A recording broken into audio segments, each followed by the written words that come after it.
Hi, this is Dawn, and tonight I'm going to show you how to make this cute card using one of our new stamp sets. It's called Hedge-Hugs Sentiments, and it has this cute little hedgehog and a couple of sayings and some hearts. So I thought it'd be fun to show you something cute that you can make with it. So this is what we're going to end up with, and I'm going to show you some steps along the way. I'm going to take a blank card, and because I want part of the hedgehog to be covered up on this, I'm going to stamp them up a little bit, moving the cord, a little higher. So I'm not going to put them right down in the bottom. I'm going to put them just a little bit up from there. And then on the inside, he's going to be normal. So I'm just going to go ahead and put him right down here in the bottom corner. We're also going to use, I use the Memento pad for that. And I'm going to use Saphire. This is one of our new stamp pads, the style of it. It's much easier to use.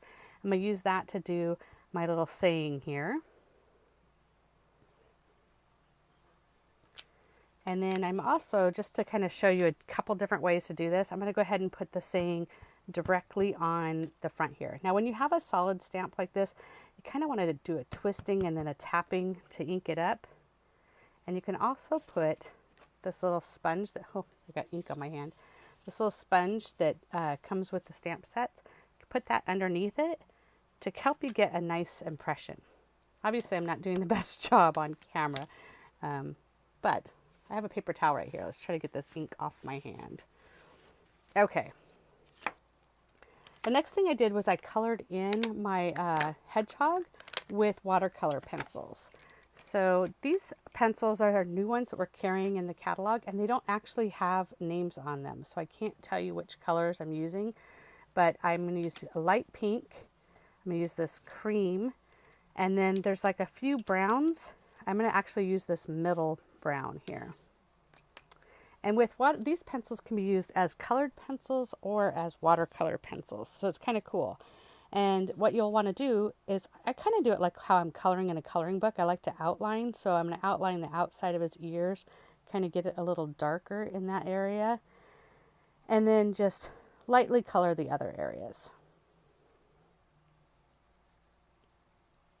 And this, because this guy is going to be partially covered up, from like here down he's going to be covered up. So I don't really need to worry about coloring down there. And I like to like color his paws in a little bit darker, and his ears, and then do darker along the edges. And the reason is I'm going to pull the color in when I use the water brush with it. So I don't need the whole area to be colored. I actually don't even need to do it very well, as you can see. I'm not taking a lot of time. And you put a little pink here on his cheeks. So rather than have you sit here and watch me color the entire thing, I have already done one. You can see the inside, I already colored him, and I used the water brush, and I'm going to go ahead and do the outside now. So the water brush can get kind of wet, almost too wet for this. So I like to keep a paper towel here just to kind of pull some of the extra moisture off. And I start with the lightest colors, or the pink in this case. I'm going to do the pink, kind of spread out his cheeks a little bit, and then come in here to the cream color, and I'm just pulling it into the center. I do kind of avoid the Memento, the black parts of it, because it still will kind of smear a little bit if you're not careful. And then on the brown, one thing I noticed, I wondered why it wasn't like bothering the brown when I do it. See, look, I don't even see the black moving. I think it's because I put the watercolor pencil right on top of that black. So since I'm moving quickly, it's not getting to the black ink that's underneath it, and it just kind of works. So that's kind of cool. So the reason I stamped this saying here on here was just to kind of show you some options and how you can step it up when you're making a card. So the next step I would do is kind of add my texture paper here. A lot of times I will use a tape runner on it, but then especially on something thin like this, you're trying to get the tape runner on it and it goes past it. On this card, because I know it's covering up this whole area and going right to the bottom, I love using our Bonding Memories, the fat one, for this. So I'm going to put a nice layer of Bonding Memories glue right here. and then put my paper right on top of it. I almost did it the wrong way.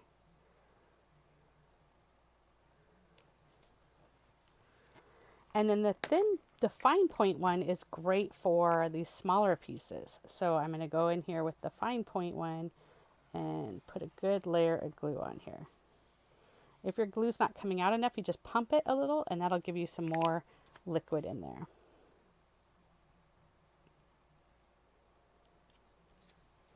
And we've got our card.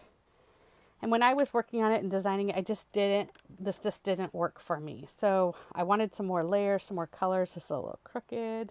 One good thing about the bonding memories as opposed to the tape runner is you can kind of reposition it if you need to. Anyway, so I found that if I popped the saying up instead, it just added a little bit more to the card. So I'm going to go ahead and do that.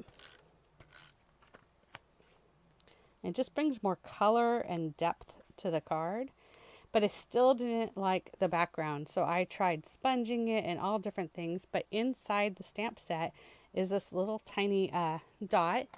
And so it's great to do a little background.